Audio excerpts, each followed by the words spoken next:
In example 4, we have something of the form y equals the opposite of f of the opposite of x, meaning we have a reflection over the y-axis and a reflection over the x-axis being applied. Since our graph isn't shifting up or down, we do know that this horizontal asymptote at y equals 0 is going to remain in place.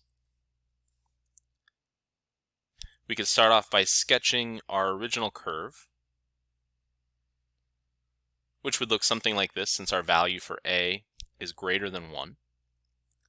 We could start off by then reflecting over the y-axis.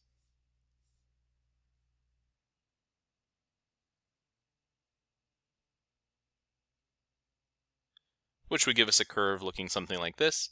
And then in our last step, apply that reflection over the x-axis.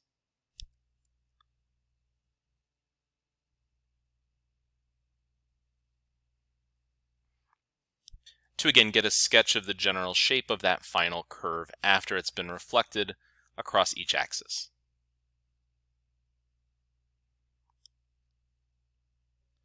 In example 5, we have something, in this case, we want to start off by rewriting this as y equals 6 to the opposite of x plus 1. So what we have in this case is our graph being shifted to the left by 1 unit, and we have a reflection over the y-axis. Since our graph isn't moving up or down, again, we know we have that same horizontal asymptote. We could start off with our original sketch, which would look something like this. And then we can apply that reflection over the y-axis.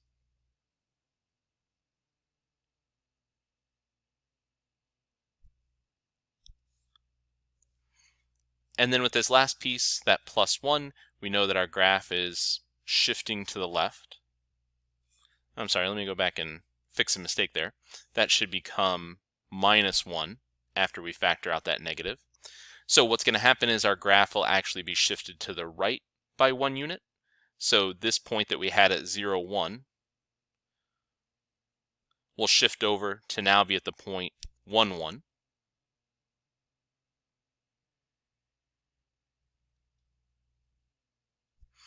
And we can sketch out what that final curve would look like.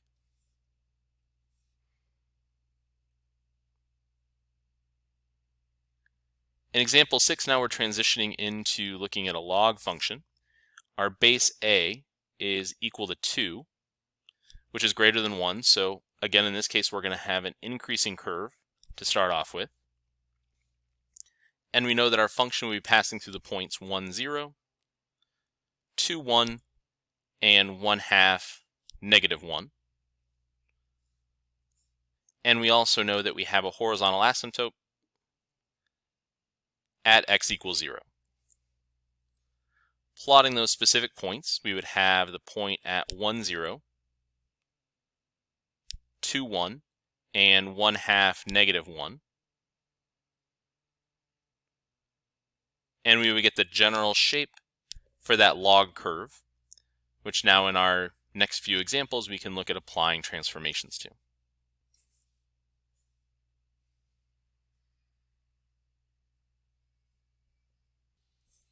In example 7, we have something of the form y equals f of the opposite of x. So we're going to have a reflection over the y-axis. Our vertical asymptote isn't moving, so we still have that at x equals 0. And we could sketch out our original log curve passing through the point 1, 0. Since we're reflecting over the y-axis, our new point would be at negative 1, 0. And we would see the mirror image of this curve sketched out on the other side.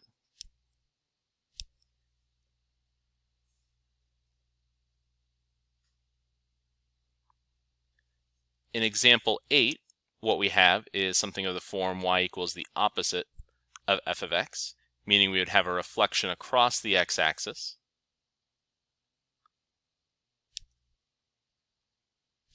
Our vertical asymptote is still in place, and we can sketch out that original log function passing through the point 1, 0. If we're reflecting over the x-axis, that same point is going to remain intact, but now this function will become a mirror image of itself reflected across the x-axis.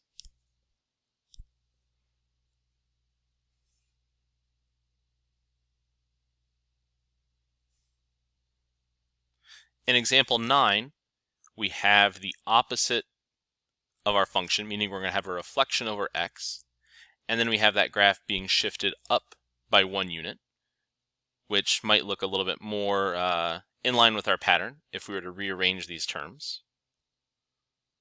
So we have that plus 1 at the end.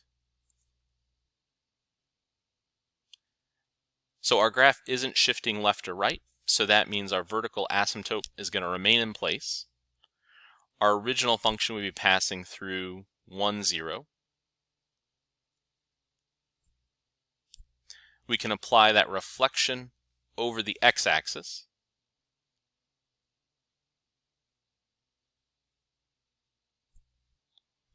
And then in our final step, we have this plus 1, meaning all of our points are going to shift up by 1 unit.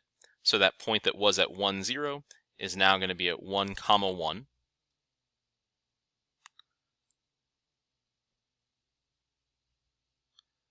And we can get a sketch of what that updated log function would look like.